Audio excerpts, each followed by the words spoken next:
Kisah diawali sebuah janji yang dinamakan Jause in Love antara dua anak kecil yang bermakna cinta selamanya.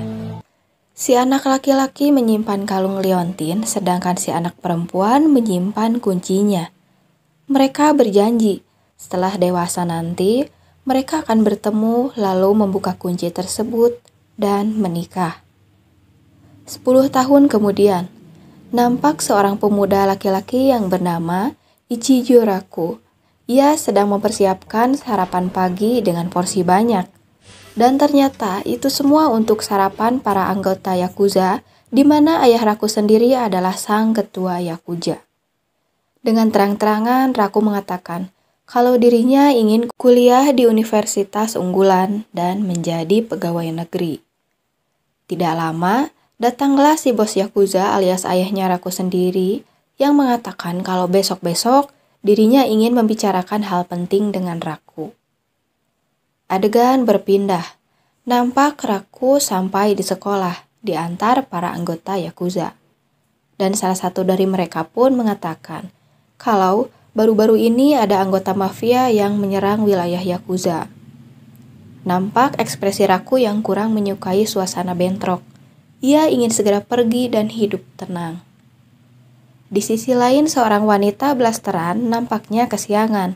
Sejurus kemudian, ia melompati pagar dan mendarat tepat menindih Raku yang sedang memainkan kalung liontinnya. Hingga kalung tersebut pun terlempar entah kemana. Scene berpindah. Nampak Bu Guru memperkenalkan siswi baru pindahan dari Amerika yang bernama Kirisaki Shitoge. Semua murid terkagum melihat kecantikan Shitoge, tetapi berbeda dengan Raku yang kaget melihat kehadiran Shitoge. Adu cekcok pun tidak dapat dielakkan, tetapi sialnya mereka malah duduk bersampingan. Raku pun memilih memikirkan Onodera, gadis pujaan hatinya, dan memikirkan siapa gadis yang 10 tahun lalu berjanji dengannya. Saat ingin meraba kalung berharganya, Raku kaget karena ia baru menyadari kalau kalung tersebut hilang entah kemana. Mau tidak mau, sepulang sekolah Shitoge pun harus membantu Raku mencari kalung tersebut. Sampai seminggu sudah, setiap pulang sekolah mereka mencari bersama. Shitoge makin risih karena kini ia digosipkan berpacaran dengan Raku. Ya karena terlihat sering bersama. Shitoge pun mengatakan, mungkin saja wanita itu sudah melupakan janjinya dengan Raku. Raku pun marah dibarengi turunnya hujan yang deras. Keesokannya, Onodera memberitahu Raku kalau Shitoge mencarinya. Dan saat ketemu, ternyata Shitoge berhasil menemukan liontin itu, lalu melemparkan liontin tersebut kepada Raku. Onodera pun mengatakan, sekalipun Shitoge dan Raku bermusuhan, tetapi Shitoge tetap membantu mencari liontin tersebut.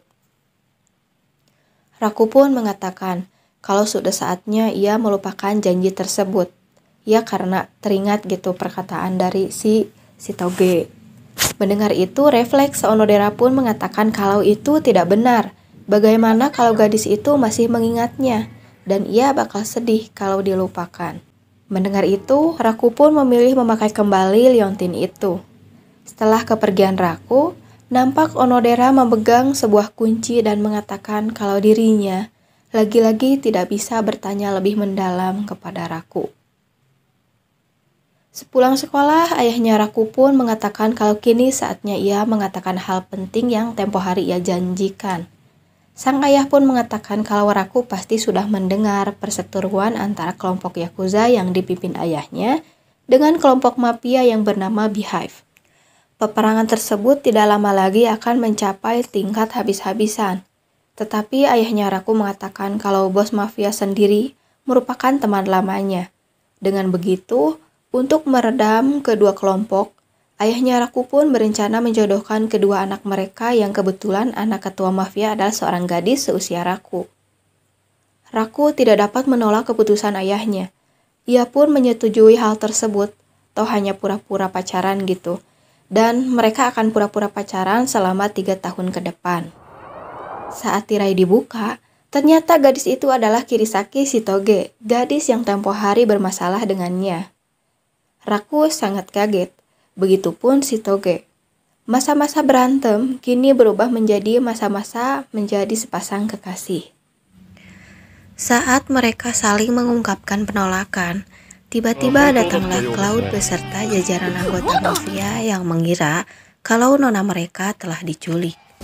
Di sini Cloud adalah anggota petinggi geng mafia Beehive. Oke, lanjut. Mendengar kegaduhan, datanglah anggota petinggi dari geng Yakuza, dan mereka pun saling olok. Merasa atmosfer semakin panas, ketua mafia dan Yakuza pun mengatakan kalau mereka salah paham, karena sebenarnya kedua anak mereka adalah sepasang kekasih yang sedang kasmaran.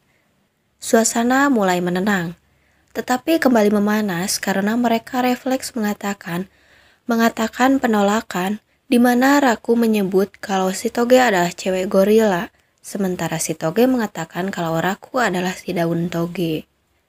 Sampai amunisi Cloud pun melesat ke dinding dan mengatakan kalau Cloud tidak terima putrinya disebut gorila. Karena suasana sudah genting, Raku dan Shitoge pun akhirnya memilih untuk pura-pura pacaran dan memamerkan kemesraan mereka. Saat malam, mereka pun saling terus terang kalau masing-masing mereka belum pernah pacaran. Sampai Raku pun menceritakan tentang kalungnya, di mana ia lupa nama dan wajahnya, tetapi ia masih ingat janjinya saat 10 tahun yang lalu. Keesokannya mereka pura-pura kencan.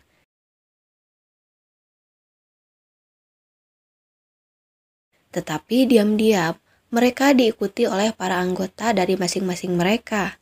Ya, karena para anggota petinggi masih meragukan hubungan Raku dan Shitoge. Di taman, Shitoge ke toilet. Raku menunggu di kursi taman. Ia memikirkan andai saja teman kencannya kali ini adalah Onodera. Dan tidak diduga, Onodera ada di sana. Ia baru pulang bersama temannya. Raku sangat kaget. Di sisi lain, Shitoge mendengar para anggota pengintip yang ngegosipin keraguan mereka akan hubungan asmara Raku dan Shitoge. Dengan wajah yang dimaniskan, Shitoge pun menghampiri Raku dan memanggilnya darling, lalu meminta maaf karena sudah membuat Raku menunggu lama. Mendengar itu, Onodera membulatkan matanya. Begitupun Raku. Ia sangat kaget dan menyangkalnya, karena ia tidak ingin Onodera pujaan hatinya menilai kalau Raku berpacaran dengan Shitoge. Shitoge yang sudah akting habis-habisan pun pergi duluan dengan hati yang dongkol, karena sikap Raku yang tidak memikirkan kalau mereka dimata-matai para anggota dari grup masing-masing. Onodera pun mengatakan kalau dirinya mengerti akan Raku yang sedang malu-malu mengakui hubungannya. Hari sudah hampir malam. Raku pun menemui Shitoge yang menunggunya di taman. Sebagai permintaan maaf, Raku memberikan dorayaki, tetapi ternyata Shitoge tidak menyukainya. Di sisi lain, Onodera terlihat lesu dan galau sampai tidak antusias akan resep manisan Jepang yang dibuat ibunya. Onodera memilih untuk beristirahat di kamar tidak seperti biasanya. Dan terlihat Onodera memandangi foto Raku lalu memandangi kunci yang dimilikinya. Onodera galau karena di taman tadi ia berbohong saat Raku menanyakan pernah tidaknya Onodera melihat liontin yang dimiliki Raku. Onodera menjawab kalau dirinya belum pernah sama sekali melihat liontin itu. Dan sikapnya itu membuat Onodera semakin sulit untuk terus terang kepada Raku. Keesokannya Raku bertekad untuk meluruskan kesalahpahaman yang terjadi. Shitoge dan Raku masuk kelas bersamaan. Dan saat masuk, nampaknya mereka langsung disambut teman sekelas dan memeriahkan kalau Raku dan Shitoge pacaran. Dengan sekuat tenaga, Raku dan Shitoge akan mengatakan kalau mereka pura-pura pacaran. Tetapi keringat dingin langsung keluar saat melihat Cloud yang meneropong mereka dari atas pohon jambu air.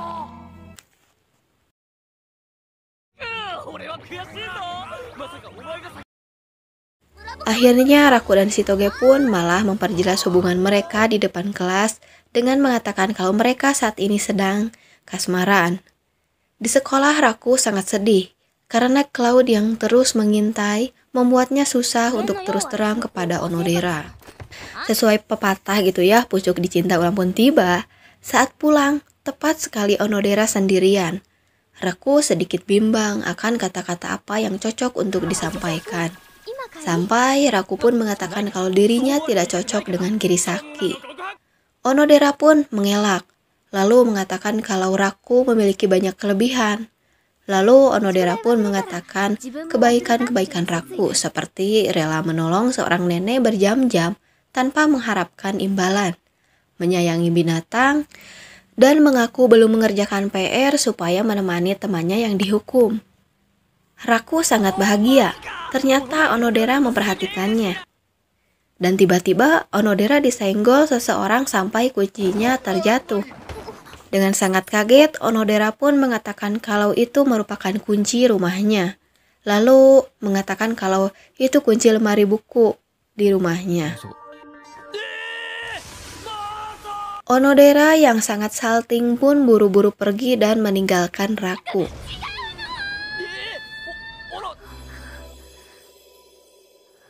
Keesokannya saat waktu pulang sekolah, si Toge mengatakan kalau Cloud sedang ada urusan dan dirinya ada urusan, jadi pulanglah tanpa si Toge gitu. Raku kecewa, ternyata waktu yang tepat tidak bisa dimanfaatkan karena Onodera ternyata sudah pulang duluan. Raku terpikir perkataan sahabatnya kalau dirinya tidak pernah melihat si Toge akrab pada orang lain selain dengan Raku. Dan perkataan itu malah membuat Raku mengkhawatirkan si Toge. Tidak sengaja Raku mendengar pembicaraan para gadis yang menggosipkan kalau si Toge terkesan sombong dan memandang rendah mereka. Dan saat melewati kelas, nampak si Toge sedang sendirian dan terlihat sedang fokus menulis.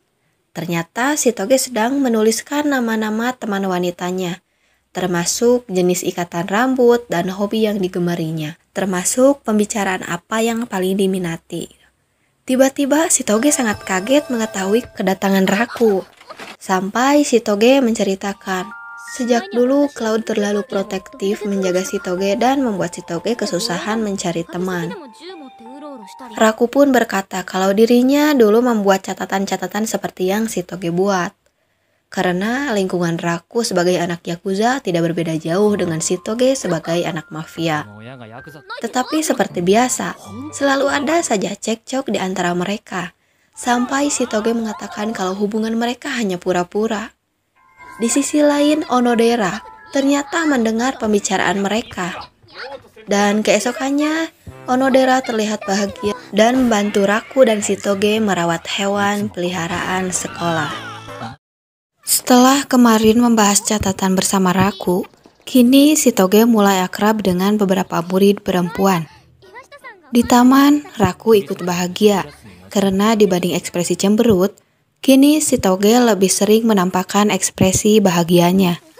Si Toge pun mengatakan, andai saja ia bisa putus dengan si daun toge, mungkin masa SMA-nya lebih indah.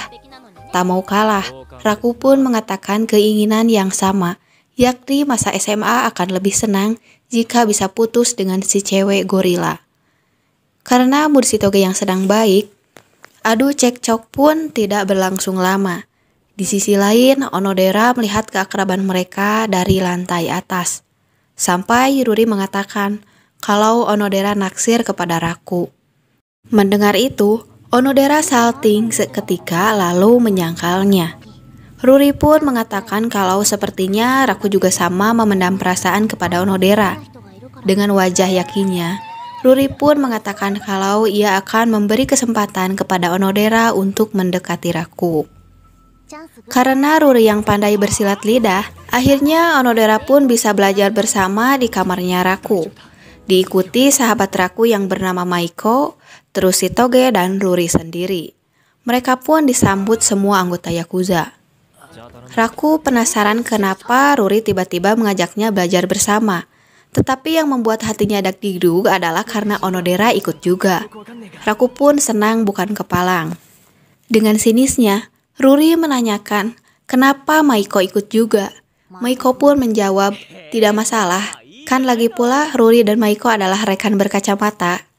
BTW, Ruri dan Maiko hampir sama seperti Raku dan Shitoge, yakni suka cekcok. Tetapi bedanya, tidak ada ikatan khusus di antara mereka, yakni hanya teman biasa. Ryu, sang petinggi anggota Yakuza, menghidangkan minuman. Dengan sigap, Onodera ingin membantu Raku. Dan tidak sengaja, tangan mereka bersentuhan. Saking saltingnya, Raku dan Onodera membuat nampan dan juga yang di atasnya pun terlempar begitu saja. Lagi-lagi Ruri berulah. Saat Onodera memintanya untuk membantu mengerjakan salah satu soal, Ruri malah meminta Raku yang mengajarkannya. Getaran-getaran terpendam pun mulai terlihat antara Onodera dan Ichijo Raku. Dengan sedikit gugup, Onodera pun duduk di samping Raku, membuat pipi Raku pun menampakkan rona merahnya. Bagai penolong di tengah kegugupan Raku, Shitoge pun ikut menjelaskan bagaimana cara mengerjakan soal tersebut. Dengan sinisnya, Raku malah menyuruh Shitoge untuk mengerjakan tugasnya sendiri, karena hari ini soal matematikanya 3 lembar. Tidak disangka, ternyata Shitoge telah selesai mengerjakan soal tersebut. Akhirnya, Shitoge pun mengambil alih posisi Raku untuk mengajari Onodera.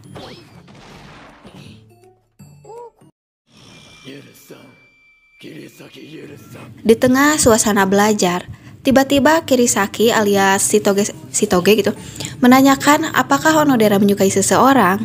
Sambil nyengir, Onodera pun menjawab kalau saat ini belum ada orang yang disukainya. Mendengar itu, bahagianya hati Raku. Kali ini Maiko yang berulah. Dia menanyakan sejauh mana Raku dan Kirisaki Shitoge berpacaran. Apakah sudah Kata-katanya terputus karena kegercepan Raku yang lalu membawanya keluar. Akhirnya Raku pun mengatakan yang sejujurnya kepada Maiko, kalau Raku dan Shitoge hanya pura-pura pacaran. Lalu Maiko pun mengatakan kalau Raku jangan membuat Onodera salah paham terus-terusan, soalnya Onodera naksir kepada Raku. Mendengar itu, Raku membulatkan matanya. Terlihat dagdikduk bahagia. Di sisi lain, para anggota mengintip tuannya alias Raku. Mereka menilai kalau hubungan Raku dan Shitoge belum ada perkembangan. Mereka pun berinisiatif untuk membantu Raku. Scene berpindah. Nampak Raku dan Shitoge diminta ke gudang belakang untuk mengambil sesuatu. Saat di depan pintu, tiba-tiba mereka berdua didorong para anggota termasuk Ryu. Sampai akhirnya mereka pun terkunci di dalam. Di dalam, tiba-tiba Kirisaki berlindung di belakang Raku. Ternyata ia takut gelap dan pengap.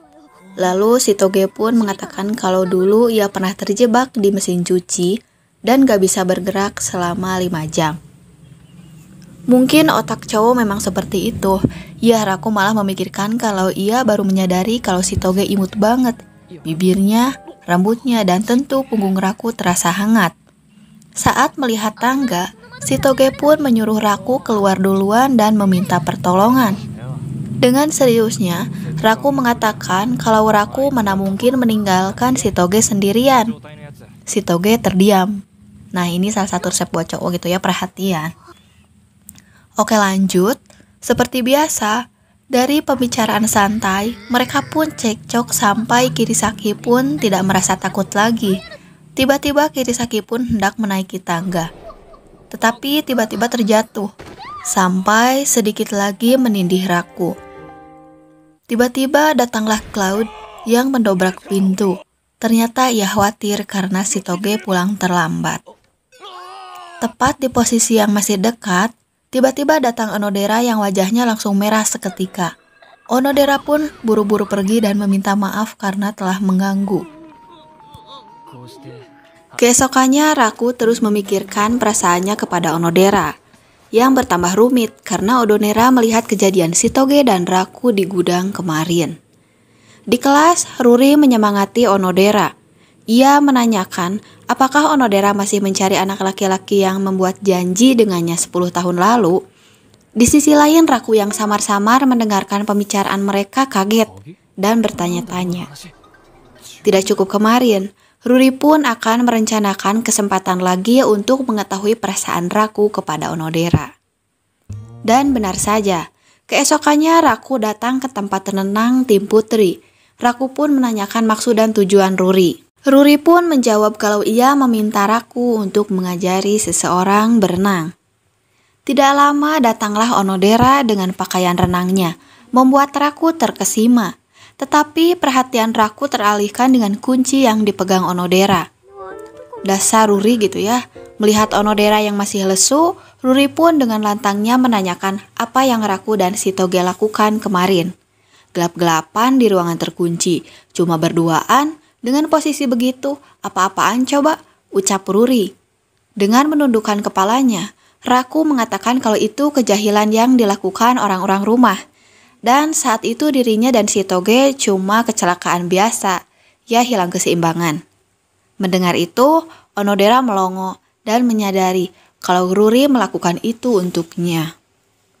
Maiko datang membawa kericuhan. Lalu Ruri pun mengatakan kalau ia meminta Raku datang untuk mengajari Onodera berenang untuk kegiatan sekolah gitu. Tanpa menyadari apapun, Shitoge pun mengatakan kalau dirinya juga instruktur Onodera. Shitoge pun memperagakan bagaimana cara berenang. Aksinya itu membuat Raku dan Onodera melongo. Memahami itu, Raku pun mengatakan kalau Onodera tidak bisa renang sama sekali, jadi harus mempelajari dasar-dasarnya.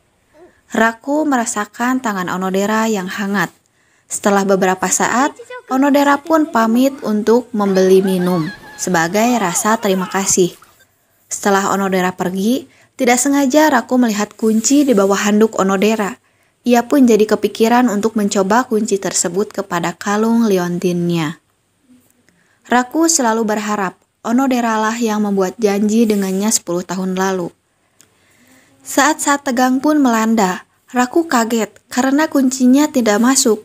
Belum selesai, ketiga wanita datang. Onodera dengan imutnya menanyakan apa yang dilakukan Raku dengan kunci ganti kamar cewek. Keesokannya mereka berlatih lagi. Kali ini Onodera menggunakan papan pelampung. Di tengah-tengah saat renang, tiba-tiba Shitoge kakinya kram. Raku sangat kaget. Dengan sigapnya, ia pun menyebur dan membantu Shitoge. Setelah mendaratkan Shitoge, Maiko pun soiye mendengarkan bernapas tidaknya Shitoge. Dan kocaknya, ia malah berbohong dan mengatakan kalau Shitoge tidak bernapas. Padahal Maiko mendengar deruan nafas Shitoge. Aksi Maiko itu membuat Raku dan lainnya kaget. Dengan dramanya, Maiko meminta Raku memberikan napas buatan. Raku menyangkal. Ruri malah mengatakan, bukannya Raku pacarnya Shitoge. Raku merinding karena ia harus melakukan penyelamatan itu di depan orang-orang dan juga di depan Onodera. Setelah perseteruan hatinya, Raku pun memilih membantu karena jika tidak, ia akan dinilai bukan laki-laki sejati. Saat hendak mendarat, tiba-tiba Kirisaki membuka matanya dan marah seketika. Di sisi lain, Maiko sang dalang malah tertawa tanpa beban. Keesokannya Shitoge, Ruri, dan Onodera sedang menikmati waktu istirahat. Ternyata Shitoge baru tahu kalau yang menolong dirinya kemarin adalah Raku. Shitoge sangat kaget. Ruri pun mengatakan kalau Shitoge masih ada waktu untuk meminta maaf. Shitoge hendak meminta maaf, tetapi ia berbicara bertele-tele, sampai Raku salah persepsi dan mengatakan kalau dirinya berjanji tidak akan mengatakan kepada siapapun tentang Shui yang mengatakan kalau perut Shitoge gembrot. Kelewat miskomunikasi, Raku malah menyuruh Shitoge untuk memperhatikan perutnya dan jangan terlalu banyak makan daging. Raku pun menyarankan Shitoge untuk memperbanyak makan sayuran. Shitoge kelewat kesal, ia malah menggeplak Raku dan minta maaf yang ia rencanakan pun batal saat itu juga. Setelah beberapa kali, akhirnya Shitoge pun mulai meminta maaf kepada Raku. Raku pun mengerti dan mengatakan kalau dirinya khawatir karena ia pikir kalau Shitoge berhenti bernafas. Beberapa saat kemudian, Ruri pun menanyakan, apa Shitoge dan Raku berpacaran? Shitoge pun membawa mereka ke kelas, lalu menjelaskan kalau Raku dan Shitoge hanya pura-pura pacaran. Shitoge pamit untuk merawat binatang sekolah. Ruri pun menyuruh Onodera untuk segera menembak Raku. Setelah bergelut dengan perasaannya, Onodera pun mengatakan kalau dirinya akan berusaha melawan rasa tidak percaya dirinya. Belum 5 detik, tubuh Onodera gemeteran karena baru membayangkannya saja ia sangat malu. Di sisi lain, Raku memegang liontinnya. Ia berniat mengganti rantai liontinnya yang mulai rusak. Tidak disangka, baru beberapa langkah, Raku sedikit tertubruk oleh bapak pengangkut patung buaya sampai tidak menyadari kalau kalungnya tersebut jatuh di sana. Saat hendak pulang, kebetulan Raku ada di sana. Melihat itu, Ruri pun buru-buru pergi duluan karena ada urusan penting, sementara Onodera kini berduaan bersama Raku. Onodera sangat grogi. Melihat wajah Onodera merah, refleks Raku memegang dahi Onodera. Ia kira sakit gitu. Raku menghitung uangnya lalu mengeluarkan beberapa lembar dan ia berniat untuk membeli obat. Onodera sangat terharu akan kebaikan Raku. Ia pun mencegahnya. Onodera mulai mengucapkan beberapa kata pembuka dan tinggal nembak. Tetapi ada bola yang memecahkan kaca samping membuat mereka kaget. Sementara Raku bergegas untuk lapor kepada guru. Batal gitu. Sebelum pergi, Raku menanyakan apa maksud Onodera. Tetapi Onodera buru-buru menyangkalnya. Dan ya, gak jadi pokoknya mah. Di jalan, Raku bergumam. Ia pikir kalau Onodera akan nembak. Tetapi ia malah meyakini kalau Onodera sampai suka padanya itu hanyalah dalam mimpi dan mustahil. Sidik gak suka gitu dasar. Ternyata yang menemukan kalung Raku adalah si Toge. Di kamar, si Toge memandangi kalung tersebut. Ia bingung mau diapain. Malam itu juga, si Toge memilih untuk mengembalikan kalung tersebut. Raku sangat kaget. Ia pun berterima kasih. Setelah si Toge pergi, Raku baru menyadari kalau rantai kalungnya sudah diperbaiki si Toge. Di mobil, si Toge memikirkan janji Raku pada gadis di masa lalunya. Dan hal tersebut malah membuatnya teringat. Karena ia juga memiliki janji di masa lalu dengan seorang anak laki-laki. Ia mengingat dan kata-kata yang berada di janji itu adalah Jause in love. Seperti yang kita lihat di part 1. Akankah gadis itu adalah si Toge? Ya, masih belum ada jawaban gitu. Oke, lanjut. Nampak Cloud yang terus mengkhawatirkan si Toge. Ia pun menyuruh salah satu anak buahnya untuk menjaga si Toge. Keesokannya, Bu Guru pun menyampaikan kalau di kelas mereka ada murid baru. Para murid sangat kagum. Anak baru pun memperkenalkan namanya yakni Sugumi Seishiro. Saat mencari kursi duduk, ia pun bertemu dengan si Toge yang langsung memeluknya. Dan ternyata Seishiro adalah orang yang disuruh Cloud kemarin. Saat istirahat, Seishiro pun menanyakan kekasih si Toge yang keren itu mana gitu. Si Toge pun buru-buru memperkenalkan Raku. Terkuak kalau Seishiro sudah sejak kecil bersama dengan si Toge. Saat si Toge ke toilet, Seishiro mengajak Raku ke rooftop. Seishiro pun terang-terangan mengatakan kalau dirinya akan merebut si Toge dari Raku, yang hanya seperti lalat di matanya. Saat Seishiro hendak pergi, Raku menyadari kalau ia membiarkan itu, otomatis peperangan Yakuza dan Mafia akan terjadi. Dengan lantangnya, Raku mengatakan kalau dirinya tidak akan membiarkan Seishiro merebut si Toge. Melihat akan baku hantam, si Toge buru-buru melerai. Seishiro pun menceritakan sudah 10 tahun janjinya untuk melindungi si Toge. Ia telah berusaha keras berlatih sampai Seishiro menantang Raku untuk duel sepulang sekolah. Si Toge tidak dapat mencegah Seishiro karena Seishiro adopsi Cloud yang sudah dilatih sangat keras. Yang sekarang adalah seorang hitman alias pembunuh bayaran gitu. Bayaran, maaf. Sepulang sekolah, duel pun akan terjadi. Di sisi lain, Maiko memasang papan taruhan yang mana pendukung Seishiro sangat banyak dan tidak ada seorang pun yang menjagokan Raku. Duel pun dimulai.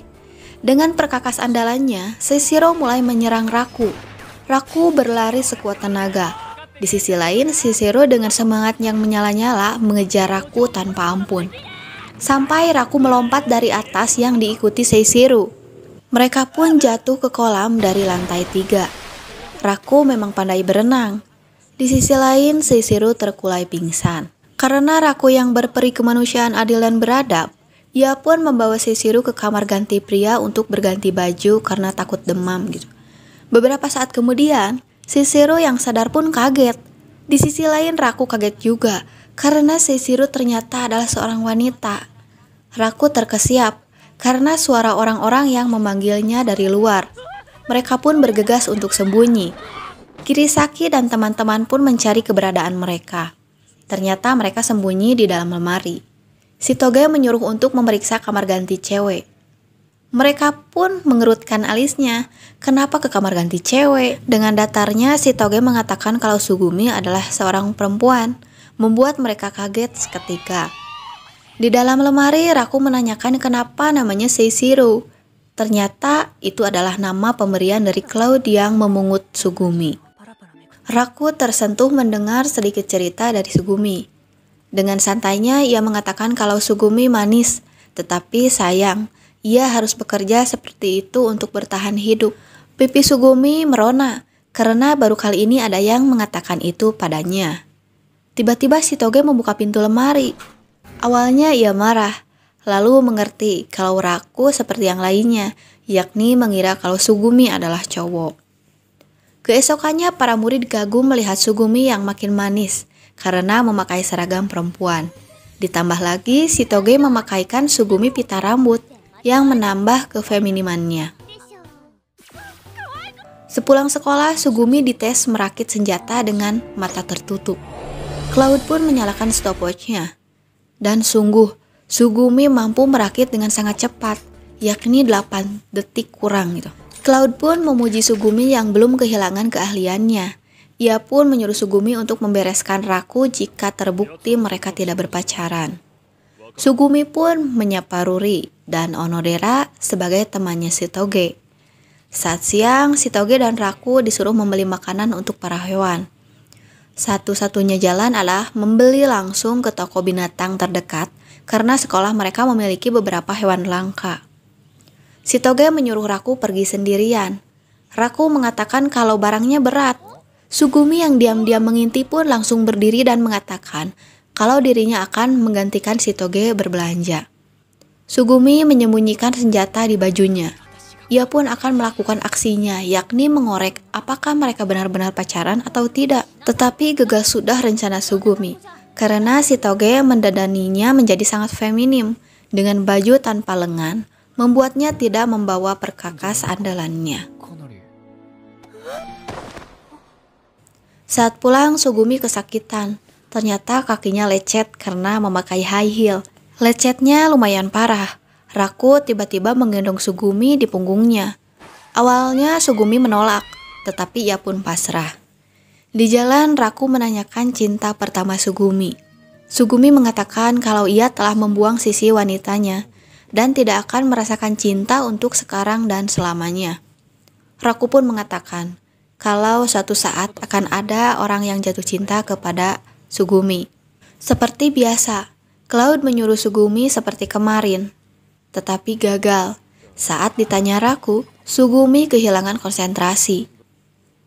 Di taman, Sugumi curhat kepada Shitoge mengatakan kalau dirinya akhir-akhir ini merasa aneh, lalu menjelaskan apa saja yang ia rasakan. Shitoge pun menyuruh Sugumi untuk memeriksakan dirinya ke rumah sakit. Sugumi pun beranjak untuk meminta pendapat orang lain karena yang ia rasakan bukan suatu penyakit, tetapi lebih ke perasaan tertentu dikala dekat dengan seseorang. Ia pun bercerita kepada Cloud. Cloud malah menyarankan Sugumi untuk mengujinya kepada para ahli. Setelah bertanya kepada orang sekitar, Sugumi hanya mendapat jawaban yang samar. Kali ini ia pun menanyakan hal tersebut kepada Ruri dan Onodera. Dengan takut-takut, Onodera pun mengatakan kalau Sugumi sedang jatuh cinta. Mendengar itu, Sugumi sangat kaget. Dengan polosnya, Ruri pun mengatakan kalau Onodera juga sama sedang mengalami jatuh cinta. Akhirnya Sugumi pun menyadari kalau dirinya mulai menyukai Raku, tetapi otaknya terus menyangkal hal tersebut karena cintanya adalah cinta terlarang. Mana mungkin dirinya merebut Raku dari majikannya sendiri. Scene berpindah. Di taman, Sugumi berbincang dengan Shitoge sampai Sugumi menceritakan bukankah Shitoge memiliki cinta pertama saat 10 tahun lalu. Shitoge kaget. Lalu Sugumi pun menceritakan kalau dulu Shitoge sering kabur untuk menemui cowok itu. Sayangnya Sugumi lupa akan wajah dan nama orang itu. Di rumah, si Toge jadi kepikiran cinta 10 tahun lalunya, sampai ia teringat akan kalungnya Raku. Apa mungkin? Ia buru-buru menyangkalnya. Untuk meyakinkan hatinya, si Toge pun membuka lemarinya untuk mencari petunjuk. Setelah semua mainannya keluar, nampak buku diari si Toge saat berumur 5 tahun. Saat dibuka, nampak tulisan si Toge saat kecil yang menceritakan kesehariannya. Hingga saat ia dalam bahaya, ada seorang anak laki-laki yang menyelamatkannya. Saat itu, anak laki-laki tersebut mendapat luka gores di dahinya. Si Toge tersenyum. Ia membayangkan perasaannya di waktu kecil yang nampak bahagia. Tetapi diari tersebut berakhir dengan perpisahan dengan sebuah janji. Tetapi lembar selanjutnya kosong, karena ternyata si Toge kecil tidak melanjutkan tulisannya. Setelah itu, si Toge menemukan kunci bersama diari tersebut.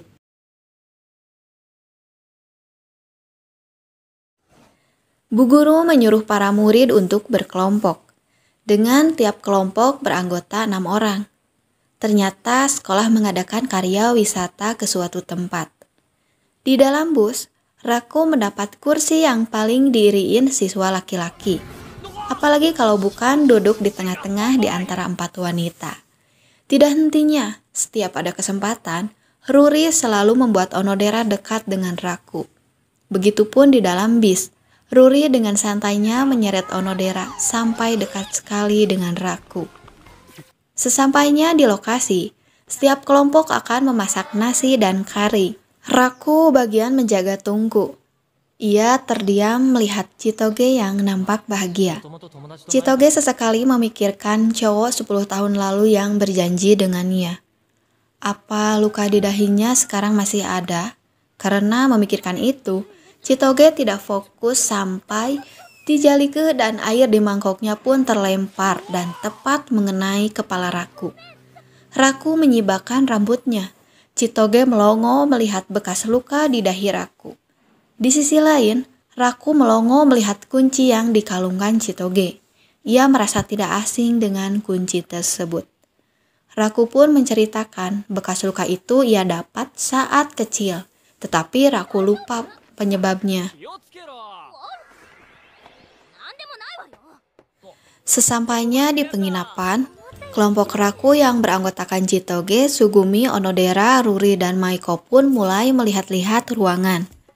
Sambil menunggu, Maiko mengajak untuk bermain kartu dengan hukumannya adalah harus menceritakan cinta pertama mereka. Permainan pun berjalan. Jiwa-jiwa psikolog Raku yang terpendam pun mulai keluar. Ia menerawang kartu dari ekspresi-ekspresi yang muncul saat tangannya hendak mengambil kartu. Perbedaan ekspresi mempermudah Raku. Sampai kini tinggal Raku dan Chitoge yang masih bertahan. Saat kartu terakhir, Bu Guru datang karena seharusnya mereka sudah keluar dari tadi. Beberapa saat kemudian, kini saatnya mereka mandi. Cloud menjebak Raku dengan menelponnya. Saat Raku ke resepsionis, ternyata tidak ada yang menelpon Raku. Di sisi lain, Chitoge melihat tingkah Cloud yang mencurigakan. Dan benar saja, Cloud telah menukarkan pelang pria wanita, membuat Raku masuk ke dalam tempat pemandian wanita. Raku yang tidak tahu menahu pun mulai berendam. Tiba-tiba Chitoge nyebur, dan mereka pun beradu pandang. Awalnya Chitoge marah, tetapi ia pun meyakini kalau ini semua adalah ulah Cloud yang ingin menghancurkan nama baik Raku. Sebelum yang lainnya kesini, Chitoge menyuruh Raku untuk segera pergi. Tetapi semuanya semakin sulit saat satu persatu siswi pun mulai masuk ke kolam. Di sisi lain, para murid laki-laki menguping. Mereka sempat ngegibahin Raku yang telat datang. Lah, Raku padahal dapat yang VVIP kan? Oke, lanjut. Chitoge yang terus mengamankan Raku mulai kewalahan. Jalan keluar Raku pun mulai ditemukan, yakni saluran air yang menuju ke kolam khusus laki-laki. Raku sempat melihat tubuh Onodera, tetapi demi keselamatannya, ia buru-buru masuk ke saluran untuk segera ke kolam khusus cowok. Saat keluar, Maiko menanyakan apa yang Raku lakukan. Raku hanya berdalih kalau ia sedang latihan tahan nafas. Saat makan, Maiko pun menceritakan kalau nanti malam akan diadakan uji nyali, di mana akan diundi setiap cewek dan cowok. Mereka akan dipasangkan sesuai undian, dan mereka akan berpegangan tangan bagaimanapun rintangannya. Dengan bayaran 2000 yen, Maiko akan melancarkan aksinya, yakni memasangkan Onodera dan Raku. Di sisi lain, Ruri menyuruh Onodera untuk berdoa supaya dipasangkan dengan Raku. Dengan santainya, Ruri mengatakan, kalau kamu berpasangan dengannya, kamu bisa memperkaosnya di tengah kegelapan. Ya dasar gitu ya, si Ruri malah ngejerumusin yang enggak-enggak gitu. Saat ada kesempatan, Onodera menyapa Raku, tetapi Raku hanya menjawabnya simpel dan terkesan kalau Raku menjauhi Onodera. Padahal mah ya si Raku teh, kalau lihat Onodera malah keingat keindahan Onodera saat di kolam kemarin. Kebayang itu, Raku sampai tidak berani memandangi Onodera. Jadi untuk menghilangkan pikiran kotornya, Raku memilih untuk buru-buru pergi. Para guru pun menyuruh para murid untuk bersenang-senang. Waktu pengundian pun dimulai. Para siswi yang mendapat bagian duluan, Ruri pun berteriak-teriak seperti memberi kode kalau Onodera mendapat nomor 12. Raku bersusah payah ingin mendapatkan nomor 12. Di sisi lain, Onodera berdoa.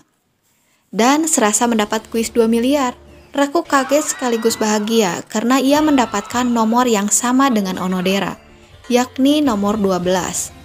Di sisi lain, Maiko mendapat pasangan Chitoge, sedangkan Sugumi berpasangan dengan Ruri karena ternyata jumlah siswi lebih banyak dibanding cowok. Onodera menanyakan apa Raku tidak keberatan, karena tadi Raku seperti menghindar saat Onodera tanya. Mendengar itu, Raku pun beralasan kalau dirinya gugup.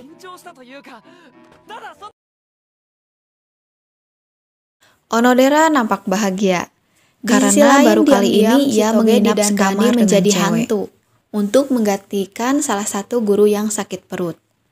Berbekal sebuah senter dan seorang pembina, Chitoge pun menuju titik sembunyinya. Tetapi sang pembina pamit ke suatu tempat sementara Chitoge ditinggal sendirian. Gelap pun melanda. Chitoge berusaha menyalakan senternya, tetapi tidak kunjung nyala. Chitoge hendak menangis karena ia sangat ketakutan. Di tengah itu ia malah memikirkan Raku yang menyelamatkannya. Tapaknya Chitoge mulai lope sama Raku gitu ya. Next, di sisi lain pasangan nomor 12 sedang bersiap. Mereka pun saling berpegangan dengan masing-masing perasaan yang tak menentu. Belum berangkat, Maiko menghampiri Raku lalu menanyakan di mana Chitoge. Di sisi lain seorang siswi yang tidak sengaja mendengar mengatakan kalau dirinya melihat Chitoge dengan kostum hantu memasuki hutan. Katanya menggantikan hantu yang sakit perut. Raku melongo karena ia tahu kalau Chitoge takut gelap. Di sisi lain, bu guru dengan kostum hantunya buru-buru menghampiri Maiko, mengatakan kalau ia lupa mengganti baterai senter milik Kirisaki. Setelah berpikir mendalam dan melakukan riset hatinya, Raku pun melepaskan tangan Onodera dan mengatakan kalau dirinya akan segera kembali. Chitoge yang takut pun mencoba menenangkan hatinya dengan berhitung. 1 domba, 2 domba, 3 domba, dan seterusnya. Nampak Ruri yang takut hantu berlindung kepada Sugumi. Dan mereka diterpa angin efek dari kencangnya Raku berlari. Terdengar gemerisik. Chitoge mulai takut. Ia melongo melihat Raku yang datang. Ia merasa dejavu di mana saat kecil ia terjatuh. Lalu datang seorang anak laki-laki yang menolongnya. Dengan coolnya, Raku mengatakan hantu itu gak boleh nangis. Kini mereka pun menuju kembali ke penginapan. Onodera menampakkan senyumnya saat Raku meminta maaf.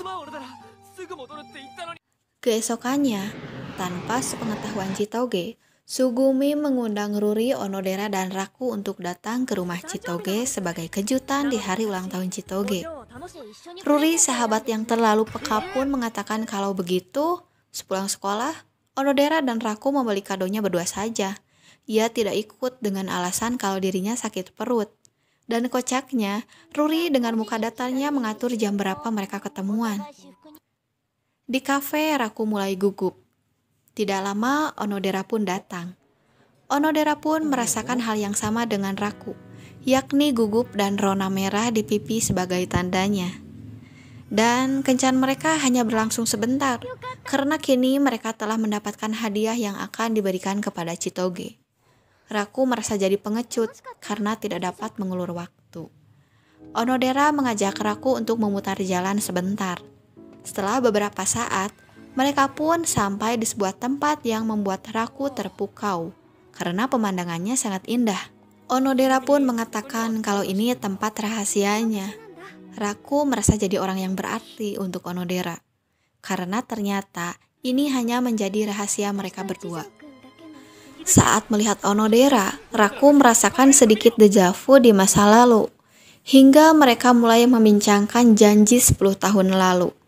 Kali ini mereka mulai saling terus terang, di mana Onodera mengatakan kalau dirinya merasa Raku adalah orang yang janji dengannya di masa lalu. Begitupun Raku. Saat Raku ingin menanyakan penjelasan Onodera mengenai perkataannya yang mengatakan kalau pria masa lalu Onodera adalah cinta pertamanya, berarti Raku. Sayang, pembicaraan mereka harus terhenti karena Sugumi yang menelepon Raku. Sesampainya di sana, mereka sangat kagum melihat rumah Chitoge yang megah. Chitoge kaget lalu mengajak Raku bicara. Ternyata ia sangat takut karena ia belum bilang kalau keluarga Chitoge isinya mafia. Raku malah berteriak, lalu menjelaskan kalau orang tua Chitoge adalah mafia ya seperti Yakuza. Onodera pun memuji keluarga Chitoge hebat dan tidak seperti yang Chitoge pikirkan, yakni mereka akan menjauhi Chitoge. Kedatangan mereka disambut meriah keluarga Behave. Anak mafia memberi hadiah 1000 CD NK dan persediaan pisang selama 1 tahun. Cloud dengan mobil terbaru yang mewah sebagai hadiahnya. Di sisi lain, Raku menjadi tersudut karena hadiahnya boneka gorila dengan pita merah seperti yang Chitoge kenakan. Anak Behave marah dan menganggap kalau Raku telah menghina Chitoge.